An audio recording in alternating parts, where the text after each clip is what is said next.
Hello and welcome back to GameSpot's second stage here on the second day of E3. You're watching it on GameSpot.com/E3 or Twitch.com/GameSpot E3 Stage 2. I'm delighted to be joined on stage now by Anthony and Ashley Birch and Adam as well from Gearbox. He doesn't matter. He doesn't matter, okay. That's why he's not mic'd up. You can say whatever you want about him. I was the worst. I think his glasses make him look like a jerk, personally. I think being a jerk makes him look like a jerk personally. So here we're here to talk about the Tiny Tina's Assault on Dragon Key. Yeah. You get that right? Yeah. The insanely long titled DLC, which is inspired by something very close to my heart, tabletop gaming. Mm-hmm. Yes. So yeah, give us the top line. Tell us about it. Sure. Basic premise is that where the other DLCs were about like finding a big treasure or like winning a tournament or saving the world or whatever the hell, this actual DLC is about 4 people: Tina, Roland, or not Roland, he's dead. Tina, Brick, Lilith, and Mordecai sitting down to play a game of basically Dungeons and Dragons, except we call it Bunkers and Badasses. Mm-hmm. And what you play is the module that they're going through. So even though the canon story is 4 people hanging out, just sort of shooting the shit. Yep. Can I curse? It's fucking fine. Great. The in-canon story is just them hanging out. The actual thing you experience through the 10 or so hours of gameplay is fighting orcs and dragons and dwarves and all that kind of stuff, but filtered through a sort of Borderlands kooky filter, and B, through Tiny Tina's imagination. Since she's such an unreliable narrator, she's changing things all the time, and yeah. So yeah, that's kind of a big change to the narrative structure of an open world game. I mean, Borderlands got a strong story anyway, but Oh, thank it's you. kind of interesting. But anyway, that wasn't a question. That was just an observation. So here's a question. Ashley, how was it voicing Tiny Tina in this one? Because it's definitely more hands-on than the kind of missions that you get in the main game, right? Yeah, definitely. So Tiny Tina in the main game, you kind of just get like a bite-sized piece of her, and then again in the Torg DLC.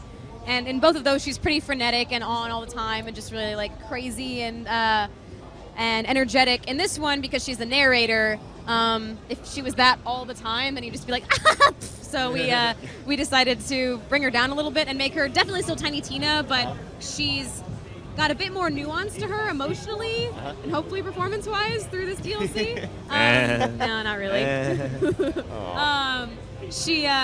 She's using this campaign as kind of a way to deal with the deaths of her friends from the main game. So this is actually a healing process for her, weirdly. This entire kooky story is actually her way of dealing with Roland's death specifically. So it's a different side to Tiny Tina that you haven't quite seen before. Yep. But with still all of the fun fart jokes and raps and whatever other things that she does. All right, well, we have a live demo to show off. Yes. Would you be so kind as to introduce it, perhaps, as Tiny Tina, or in the voice? What's up, Shorty? This is my DLC. It's pretty much the coolest add-on campaign y'all have ever seen. That's pretty good. That's pretty good. Yeah, so where we are now actually is in the Dwarven Mines, and Adam is going to try to find a wise sorcerer who he has done some work for to basically get him an awesome sorcerer's beard, because that's where you get your power from in this world, and a great sorcerer's staff. And then once Adam stops getting set on fire by his own stupid mistakes, God damn it, he's going Adam. to find the sorcerer and get to business. That was cool. So yeah, you're seeing all these new enemies. We have the spiders, the orcs, we have dwarves. We basically have more new enemies in this DLC than in the other 3 combined. And we have more new sort of level assets and just art than the other 3 DLCs combined as well. This is by far our biggest DLC. And yeah, kind of knowing that this is probably going to be our last add-on campaign for the Season Pass, we kind of just want to have a cool swan song and go out on a high note and just be very fan servicey and crazy, which is kind of one of the advantages of actually having this take place in Tina's imagination, is that like, oh, some people like Handsome Jack from the main game, but he's dead, so we can't just show up unless he's showing up in Tina's imagination, and it's her twisted, skewed version of Jack. So hopefully people will respond to that. Yeah, and compared to the other characters, she kind of gives you the most freedom, right, to do sort of whatever you want to do narratively. Yeah, why don't you answer the fucking questions from now on? What What was it like writing this, Ash? Oh, it was pretty good, I'm just super good at writing. I don't know if you know. I also have a really nice beard. Anthony Birch. I'm tiny. I can't reach most things. I'm Ashley Birch. I really can't reach most things. So, obviously you're very used to writing dialogue for your sister with Ash, what you're playing. Yeah. Did you always have Ash in mind for Tiny Tina as a character? It was fairly early in the process where I realized I was kind of indirectly basing the character Tiny Tina off of Ash's persona in Hey Ash, mixed with this friend of ours named Christina, which is why she's named Tina. But yeah, it was the easy assumption to make is that I was just like, yeah, this is her Ash, and then Ash just walked in and was like, haha, I'll take this role, yes. But in reality, it was like, we sent out all these auditions for a bunch of different actresses, and Ash had hers come in, and we sat down in a room and listened to all of them, and I didn't say which one was which, and I didn't say which one I preferred, and they were like, oh, it's clearly the awful one, the one that sucks. That's the one we want. She sounds tiny, I can tell. Yeah. She'll be perfect for this character. She sounds like she looks about 8 years old. I was like, oh boy. Yay! Yay, it's me! Do you think she finds it weird that we've been talking about her like she's not here? No. She's used to that. Oh, okay. No one ever talks to me directly. No, yeah, it was cool. When Anthony called me about auditioning, I was just positive that it wasn't going to work out because it was like too big and too awesome. But yeah, luckily we apparently because it was a blind audition process, they didn't know it was me, like Anthony said. So it was only a little bit of nepotism, maybe. Yeah, just a touch. Just a touch. It's Just like a little cinnamon. flavor, just a little sprinkling of nepotism on your tiny tier. Make it come alive. make it I've played so many AAA games. I'm like, I like this, but I don't feel like somebody's cousin got a role on the voice cast, and I can feel that it's not as good as a result of that. 1 out of 10 would not play. All right, so talk us through a little bit of what we're seeing now. What we're seeing now is a quest called the Claptrap's Apprentice, which is the last quest in a chain where you're basically helping Claptrap become a good sorcerer, because he's Claptrap, he sucks at everything, he's pretty much worthless as a human being. Yep. But you've done all these things to get him what he needs to be a good sorcerer, and this is now sort of the climax of that, where he's casting all these spells and stuff like that, and because he's Claptrap, it's going to go wrong and horrible and stupid, and he's going to mess everything up because he sucks, and you're going to have to sort of clean up the results. And you'll see very quickly that it's a pretty big homage to something crazy obvious in a few seconds. Well, speaking of homages, we're getting some questions through from Twitter, which I'm looking at with this glorious Samsung Galaxy S4. I don't know if you've seen these. They're fucking amazing. Talk us through some of the kind of homages in the game. Like, how much D&D did you play, or what kind of tabletops did you play to really add authenticity to this experience?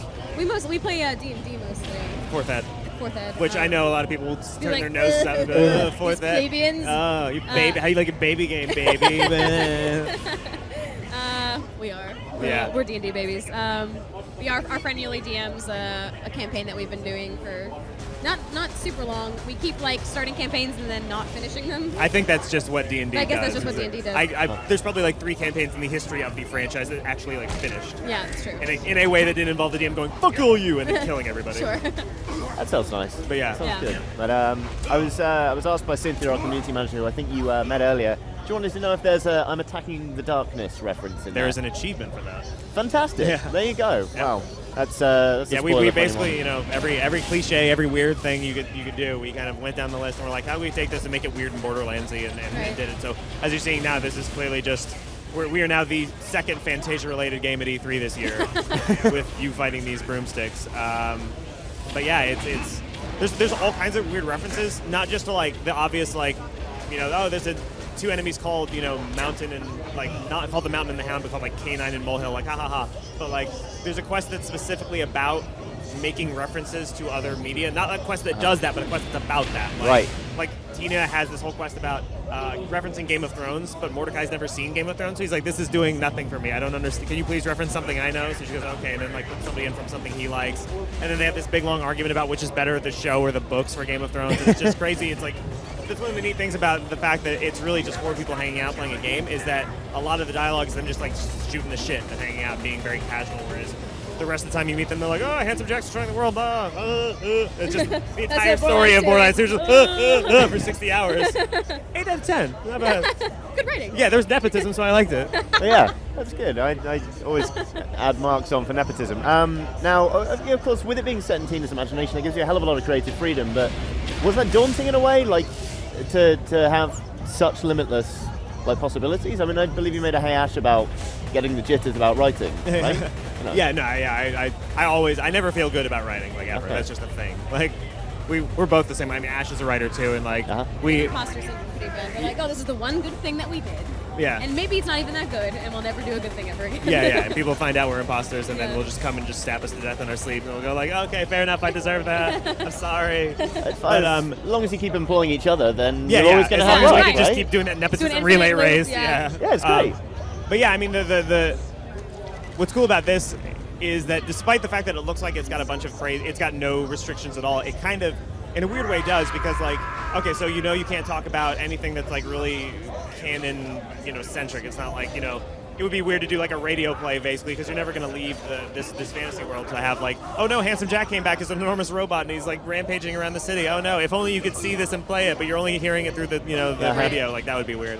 So the restriction is actually, like, how can we have something that takes place in this fantasy world, something that is almost all imaginary, but still at the end of the game feel like we've made some sort of narrative progress or character progress. Sure. And what we did with that was sort of honing in on the idea that this is actually Tina's way of dealing with death, so that at the end of the campaign, you'll feel like, okay, maybe not some big world-changing horrible thing happened, but at the end of the day, they became better friends. Tina sort of learned to deal with the fact that some of her friends aren't coming back and all that, and it's a very different kind of scale for our DLC. Usually they're big and explosive, and I really liked writing something that was much more personal and kind of just casual. Sure. I've got another Twitter question from this incredible Wonder Phone. We've covered off what some can't of the... those phones do? I know!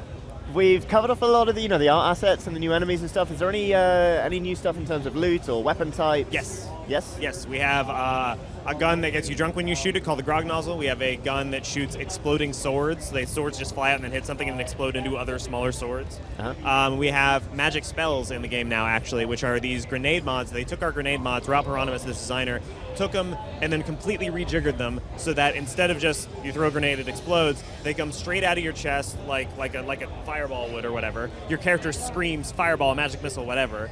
And then when they explode, they do a bunch of damage, and then your grenade ammo actually regenerates over time in the same way that mana would in like a fantasy, like your Skyrim or whatever. Sure. So they actually feel like magic spells, despite the fact that technologically they're just grenades, which I thought was a really brilliant way of sort of making that work.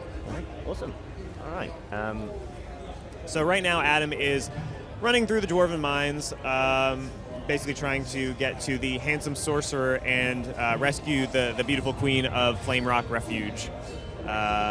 So yeah, the actual plot of the module that Tina's making is kind of like, it's cliche. It's probably fair to say it's cliche because Tina's got a lot of enthusiasm and not the most talent. She'll, you'll come up against the boss and she'll bounce the boss improperly, and Lilith will be like, this is kind of not fun, and Tina will go, shit, okay, sorry, fuck, and then she'll change everything around and all that kind of stuff. So you've really tried to get into some of the kind of the dynamics that exist in every tabletop game, right? Exactly. Yeah. Okay. Yeah. The four characters at the table kind of represent archetypes of people we've all sort of played D&D with. Like Lilith is like hardcore into D&D, like gets a little bit like too into it maybe. Too into it, like gets a little bit rule Nazi-ish about some stuff, or like if you say something that contradicts the fiction of the world, she's like, that's breaking the canon of the world you set up. Brick has never played it before, but he's kind of interested in it. Tina is just gung-ho, but doesn't have the most skill. And Mordecai just thinks it's the dumbest thing in the world. He's here because he's hanging out with his friends, but like he doesn't want to be here. And sort of as it goes on, he's like, oh, there might actually be something kind of to this. But initially he's like, this is the stupid, why are we fighting orcs? This is so dumb. Yeah. And speaking to yourselves, when you tabletop personally, which types do you tend to fall into? I generally always break the canon. I like the way that I think that with our friend group, the way that we generally play tabletop games is less like really being immersed and really respecting the fictional world, and more like it's almost these improvisational sort of comedy things. Yeah. Like we were playing D&D. I know nothing's more boring than listening to somebody tell a story of what happened in D&D, but we were playing D&D with our friend Yuli, and we had all these characters, and we were all meeting each other for the first time, and our friend Grant, he wakes up after this big spaceship crash, and the first thing he says is, all right, guys, first of all, I'm not a vampire. And we're like, okay, great. So you're a vampire. So you're a vampire, and for the next 3 hours tried to convince us he wasn't, and then did things like, I'm going to use my blood suck skill, and we're like, what are you? He's like, I'm just enthusiastic. Like, yeah, we're way more in the, and like, he tries to have seduce fun. like literally every person he comes across, and yeah, so It's always that guy, yeah. Yeah, we don't really RP faithfully. We kind of just do it to have fun. I've never played like an actual, probably legitimate D&D campaign because we never do it quite that way. I think we promised ourselves we're going to, and then we're like, but what if the vampire? But what if your name was Butt Wizard the Wizard? His name actually is Butt Wizard the Wizard. He's not a wizard. He's a warlock. His name is John Butt Wizard the Wizard, PhD. It sounds like playing with you guys would be quite an adventure. I've just got one more question from God's own phone. Is there any... It took a break from feeding the hungry and sheltering the shelterless. Yeah, they've got enough fish and bread to be going on with. Is there any news on Borderlands for the Vita? I actually don't know. I'll give you what Adam said.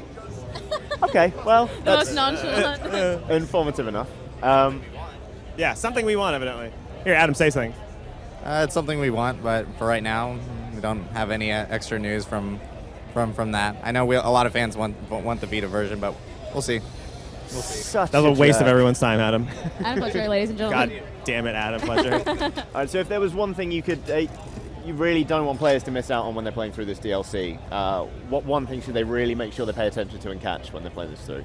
I'll go first. I think we actually responded to something that the players wanted more of in the main game, which is they wanted their player characters to talk more. They wanted to feel like they were playing as characters rather than just blank ciphers. So what we did was there are many different scenarios in the campaign where Tina will say something like, "Your character notices that this place smells like butts and dead people," and then your character specifically will say some version of that. She'll be like, "This smells like butts and dead people." If you're Maya, or if you're Krieg, the Psycho, he'll be like, "Oh, this smells like home," or whatever. So you'll have these little moments sprinkled all throughout where, depending on your character, they'll react to things differently. Fantastic. There's a really cool quest with Ellie, which I won't say what it pertains to at all, or can I? So the quest with Ellie is you have the choice of getting her some really cool, like actually functional armor that makes sense. It's kind of like a riff on how every female character in a fantasy game has like a bra that like barely covers her boobs and like a metal bikini situation going on. So you can either fetch Ellie actual armor or you can fetch her like Princess Leia metal armor.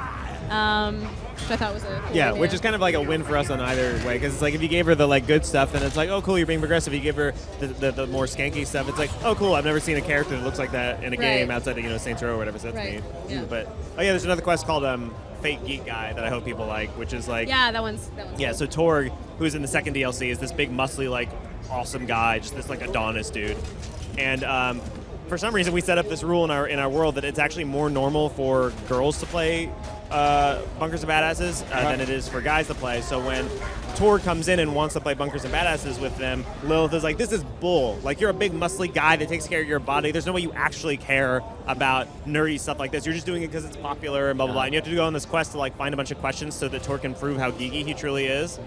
Sound familiar? Yeah. Super subtle satire from Borderlands 2. But yeah, I thought that was fun. Yeah. To just twist that knife. For people who are like, Nudie Sarkeesian. It's like, how about you shut up forever? How about you're dumb? How about you dumb? We've just got Georgina Perez asks, definitely through this phone. Are you guys? That was super subtle. Definitely through this phone that the screen is off that I've been flipping up and Are down. they playing as Krieg the Psycho? That's a good one. The new downloadable character from Borderlands 2. It seems you are. This is Krieg, right? Yeah, currently we're playing as Krieg, Yes. yeah. Okay. He In-depth he works pretty well in this campaign, actually, because there's a lot of, you see he's fighting a paladin, there's orcs and stuff, there's a lot of melee-centric enemies. So if Krieg gets in and mixes it up, he can actually do a great deal of damage. There's a whole new Circle of Slaughter in the game called the Temple of Slaughter, and it's all about traps and melee enemies and all this, really good. It's one of the best, I think it's the best Circle of Slaughter that's ever been in Borderlands. I played through it as a melee-spec'd Krieg, and I dominated. It was one of the most satisfying things I've ever had. I just running around just stabbing people in the face and then running and then stabbing and running and stabbing. Right. Nice. How about the Samsung, right? God, it's just incredible. This DLC is like the Samsung Galaxy of DLC. It is. We actually, our sister site CNET, they did a test, and this thing can survive for 2.5 hours. If you run it over with a truck, though, it will break. They found that out. If you're in a cruise liner accident, then type quick. Yes, exactly. CNET.com. So when can people expect to get their hands on this DLC? June 25th. June 25th. It's coming out on Xbox 360, PS3, and PC. And if you have the Season Pass, it's free. All right. If you don't have the Season Pass, what the deal? Girl, what the deal? Girl, what your problem? Awesome. Well, I can't thank you guys enough for coming on. Thank you. It was really lovely to spend time with you. And yeah, the game looks great. Can't wait to see it. Play it. Play it. I'm fucking this up. Samsung! Awesome. All right. So coming up next, we've got Deadfall Adventures on GameSpot's second stage. I'm on that camera. So stay tuned. Don't go anywhere. I'm messing up this outro. Bye-bye. Samsung.